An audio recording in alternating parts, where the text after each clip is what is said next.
Magandang araw, kapalo. Manayong araw barangay gupitan. Mula sa pulwangang pampalitaan ng katotohanan, Balitang balanse at makakabuluhan. Ito po si Queensville Kasimple. ito naman si Alvone Abilia para sa TCRB 107.3 Radyo Asintado. Narito na ang pinabagong balita sa oras na ito. Linggo ng Kabataang 2024 ginanap sa barangay Gupitan. Sa unihang kabataan ng barangay gupitan, ipinakita ang kanilang kagalingan. SK Chairman Richie Lembuba iniluksa ng kahalagaan ng pagkakaroon ng Linggo ng Kabataan. Kinuumpyo ang aras piniyadiin ang pagkakaroon ng linggo ng kabataan. Para sa unang balita, Nakaisa ang kabataan mula sa iba't ibang sityo sa ginanap Linggo ng Kabataan 2024 ay sinawa sa barangay Gupitan. Sinimulan ang pagpapalili ng kabataan kasama ang kanilang hiyawan at sikutan ng pag-ilaw ng ilaw kasama ang leader mula sa iba't ibang sityo, simbolo ng magpapakita ng takatapang at talino. Samantala, nagpapasalamat sa SK Chairman Residency Pupa sa pagkaroon ng kabataan mula sa iba't ibang sityo na ipakita ang suporta at pagkakaisa sa naturang kaganapan. JP Pensa nagbabalita. Ginagsa ng mga kabataan ng barangay gupitan ang pagkakaroon ng linggo ng kabataan upang ipakita ang kanya-kanyang talino at galing. Ipinakita ng mga kabataan na mula sa iba't ibang cluster ang kanilang kanya-kanyang kakayahan at talento na ginlap sa Linggo ng Kabataan 2024. Kabilang naman dito ang history, chess at marami pang iba. Pinangunahan naman ni Ginoong Diosdado de Silas Jr. ang pagdiriwang ng Linggo ng Kabataan. Pagtatanda ang Linggo ng Kabataan ay mahalaga sa mga kabataan upang ipakita ang kanilang talento, kakayahan at takbo sa lipunan. Aliyajin sa bulan, nagbabalita. kabataan sa barangay Gupitan nakikilahok sa iba't ibang kompetisyon.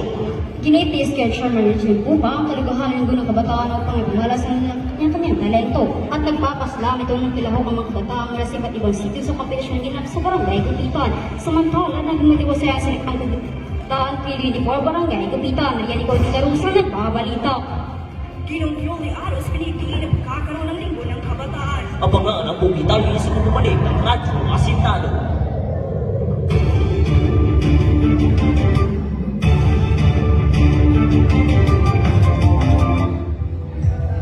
Bakit may Linggo ng Kabataan? Ang linggo ng kabataan ay pinagdiriwang bilang bahagi ng buwan ng kabataan upang kilalanin ang mahalagang papel ng kabataan sa lipunan. Ganun ba? Tara na sa Linggo ng Kabataan.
Ito po si Alvone Abilia.